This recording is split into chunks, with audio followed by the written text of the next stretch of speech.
Hello friends, मैं अजय राठौर और आप देख रहे हैं YouTube channel solution keys. Friends, जैसा कि आप सभी को मालूम होगा कि भारत सरकार ने सामान्य वर्ग के लोगों के लिए यानी उन व्यक्तियों के लिए जो अभी तक किसी भी तरह की रिजर्वेशन स्कीम में नहीं आते थे 10% रिजर्वेशन कोटा लागू कर दिया है और बहुत से स्टेट में भी यह कोटा लागू हो गया है। जैसे हिमाचल प्रदेश, जम्मू कश्मीर, गुजरात, राजस्थान, मध्य प्रदेश, गोवा, तेलंगाना, बंगाल, ऐसी कई स्टेट्स हैं जहां पर यह कोटा लागू हो गया है। तो फ्रेंड्स, इस 10% कोटे का लाभ लेने के लिए एक EWS सर्टिफिकेट यानी इकोनॉमिकली वीकर सेक्शन सर्टिफिकेट बनाना होता है।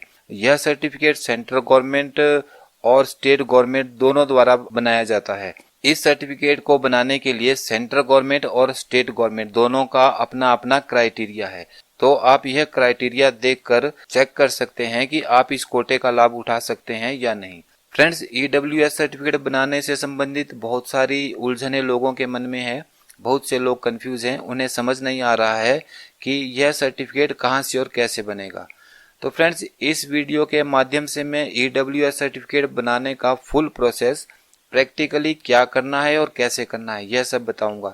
यानी सेंट्रल गवर्नमेंट और स्टेट गवर्नमेंट का क्या क्राइटेरिया है, EWS सर्टिफिकेट कहां से और कैसे बनेगा, इस सर्टिफिकेट को बनाने के लिए कौन से डॉक्यूमेंट आपको एकत्र करने होंगे और ये डॉक्यूमेंट आपको कहां से उपलब्ध होंगे।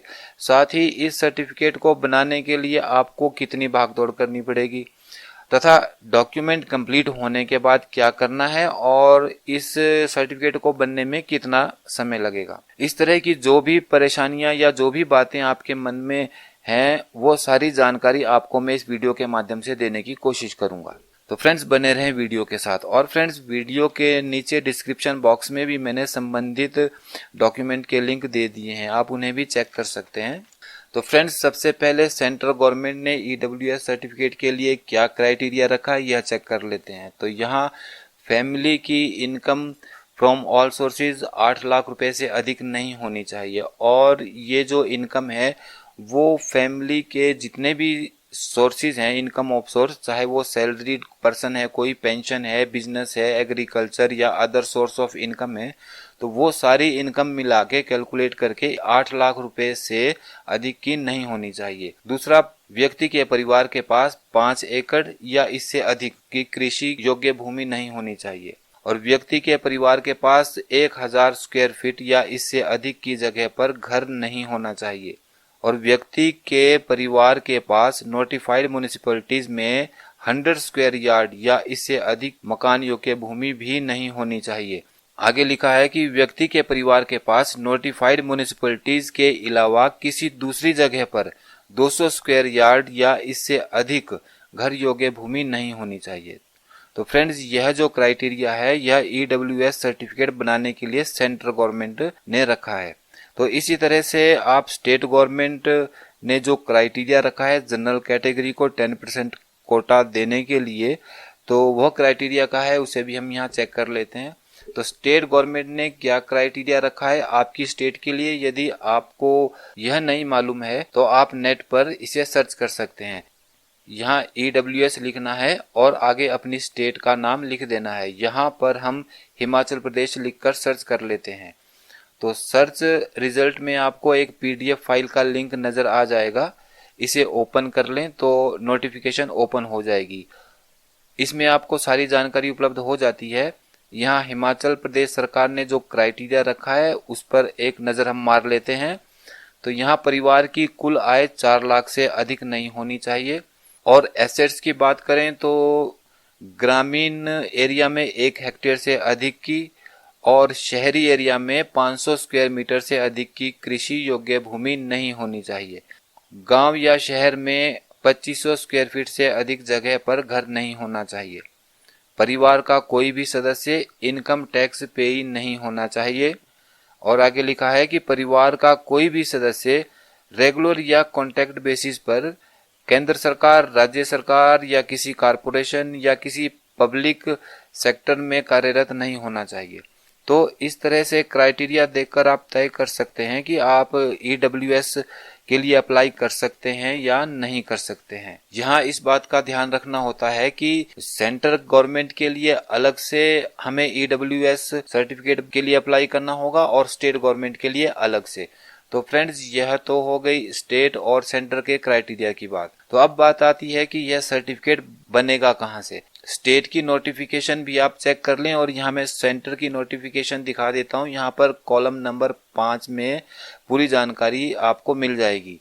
तो EWS सर्टिफिकेट आप district manager, additional district manager, collector, deputy commissioner, additional deputy commissioner और बहुत सारी इशूइंग अथॉरिटीज यहाँ पर बताई गई हैं। इनमें से किसी के पास भी आप जाकर EWS सर्टिफिकेट बना सकते हैं। और यहाँ नीचे 3rd नंबर पर revenue officer not below the rank of tehsildar, यानी आप तहसील कार्यालय में तहसीलदार से भी इस सर्टिफिकेट को बनवा सकते हैं। या फिर यदि तहसील आपके वहां से कहीं दूर है तो आप अपने नजदीकी सब डिविजनल ऑफिसर से भी सर्टिफिकेट को बनवा सकते हैं। फ्रेंड्स, इसके बाद अब बात आ जाती है डॉक्यूमेंट की कि इस सर्टिफिकेट को बनाने के लिए हमें कौन कौन से डॉक्यूमेंट देने होंगे। तो सबसे पहला जो डॉक्यूमेंट है वो आपके परिवार का ब्यौरा है, यानी कि परिवार के नकल की कॉपी आपको साथ में लगानी है। और जो दूसरा डॉक्यूमेंट है वो है आय प्रमाण पत्र, यानी कि आपको इनकम प्रूफ देना है कि आपके परिवार की आय कितनी है। सोर्स ऑफ इनकम आपके परिवार की जो भी होगी उसके आपको प्रूफ देने हैं। तीसरा है एफिडेविट, ये जो टोटल इनकम आप बनाएंगे उसका एक आपको एफिडेविट बनाना है और वो एफिडेविट में आपको पूरी फैमिली की इनकम शो करनी है। और चौथा हो गया कास्ट सर्टिफिकेट, यानी कि जाति प्रमाण पत्र यदि आपने बनाया है तो आप उसे लगा सकते हैं। और 5वें नंबर पर जो रेजिडेंशियल सर्टिफिकेट है, जैसे हिमाचल में हिमाचली बोनाफाइड सर्टिफिकेट एक इशू किया जाता है, उसी तरह से यदि आप शहर में निवास करते हैं तो शहरी निवास प्रमाण पत्र आपको देना होगा। तो फ्रेंड्स, इस सारे प्रोसेस में जो मेन प्रॉब्लम है वो है इनकम सर्टिफिकेट और प्रॉपर्टी यानी जमीन मकान से संबंधित जानकारी को लेकर। तो फ्रेंड्स, सबसे पहले इसे समझ लेते हैं कि ये इनकम सर्टिफिकेट किस तरह से हमें इशू होगा। तो फ्रेंड्स, यहाँ आप अपने पंचायत के ग्राम पंचायत सचिव से मिलें और उससे अपने परिवार के ब्यौरे की एक कॉपी ले लें। तो परिवार नकल की कॉपी ले लेनी है। और अगर आप शहर में हैं तो नोटिफाइड म्युनिसिपैलिटीज के ऑफिस में या जहां भी आपका परिवार दर्ज है वहां से परिवार के ब्यौरे की एक कॉपी आप वहां से ले लें। यह आपको सबसे पहला काम करना है, क्योंकि यह जो कॉपी आपके परिवार की आएगी इसमें जितने सदस्य दर्ज होंगे उनकी सोर्स ऑफ इनकम कैलकुलेट की जाएगी। जो सदस्य इसमें दर्ज नहीं होगा उस सदस्य की इनकम यहाँ पर कैलकुलेट नहीं होगी। जैसे यहाँ मैं आपको दिखा देता हूँ, यह एक परिवार है। यहाँ जो परिवार का मुखिया है उस मुखिया को मिलाकर कुल 4 सदस्य दिए गए हैं। और यहाँ ऊपर एक कॉलम बना है, उस पर लिखा है व्यवसाय। और यहाँ इसके नीचे यहाँ हर सदस्य का व्यवसाय दिया गया है, यानी इसी आधार पर परिवार की आय कृषि के अलावा ये इनकम कैलकुलेट की जाएगी। तो यह जो व्यवसाय का कॉलम है यह परिवार की आय के साधन को दर्शाता है कि परिवार में जो सदस्य हैं उनकी जो इनकम है वो किस किस सोर्स से हो रही है। तो जैसे यहाँ परिवार के मुखिया की आय का साधन दिया गया है व्यापार, यानी कि इस परिवार की इनकम बिजनेस से हो रही है। और साथ ही उसके नीचे दूसरे नंबर पर यहाँ लिखा है गृहिणी, यानी कि यह गृहिणी है, मतलब इसकी कोई इनकम नहीं है। और 3 और 4 नंबर कॉलम खाली है, मतलब यह भी कुछ नहीं कमाते। तो इस तरह से इस कॉलम में जो जो भी सोर्स ऑफ इनकम है वो कैलकुलेट करनी होती है। यदि कोई नौकरी में है तो वहाँ नौकरी या सर्विस लिखा होगा, और यदि कोई पेंशनर है तो वहाँ पेंशन करके लिखा होता है। और इसके लिए सैलरी सर्टिफिकेट और पेंशन सर्टिफिकेट सबमिट करना होता है।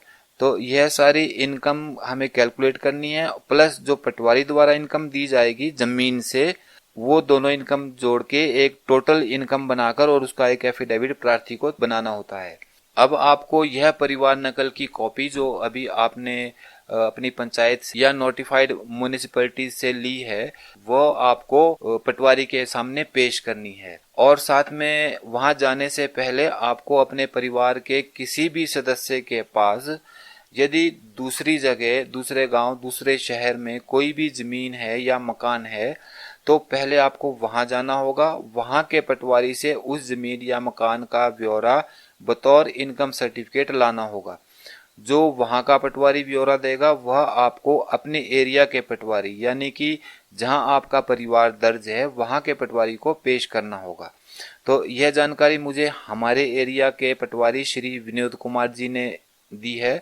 उन्होंने स्पष्ट तौर पे यह भी जानकारी दी है कि यदि कोई व्यक्ति किसी प्रकार की जानकारी को छुपाता है तो उसके लिए वह खुद जिम्मेवार होगा, क्योंकि पटवारी द्वारा यह विवरण दिया जाता है कि किस व्यक्ति के परिवार के पास कितनी जमीन और मकान है और उसकी उससे कितनी इनकम है, कितनी आय है। जबकि अन्य साधनों से आय के लिए प्रार्थी को स्वयं एफिडेविट देना होता है। तो पटवारी द्वारा अदर सोर्स इनकम नहीं दी जाती। पटवारी द्वारा जो इनकम सर्टिफिकेट जारी किया जाता है वह कुछ इस तरह से होता है। यहाँ आप देख सकते हैं फ्रेंड्स, यहाँ पर कौम और गोत्र यानी कि जो व्यक्ति की जाति है, कास्ट है, वो यहाँ पर लिखी होती है और यहाँ से तय होगा कि आप जनरल कैटेगरी में हैं या नहीं हैं।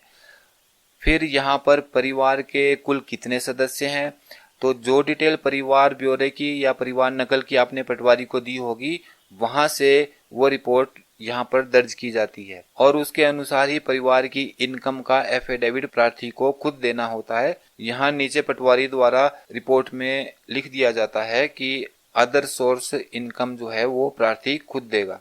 इसके नीचे भूमि का ब्यौरा होगा। यदि इसके अलावा आपके पास किसी दूसरी जगह पर जमीन या मकान है तो आपको वह पटवारी को बताना होगा और वो उसे यहाँ पर दर्ज करेगा।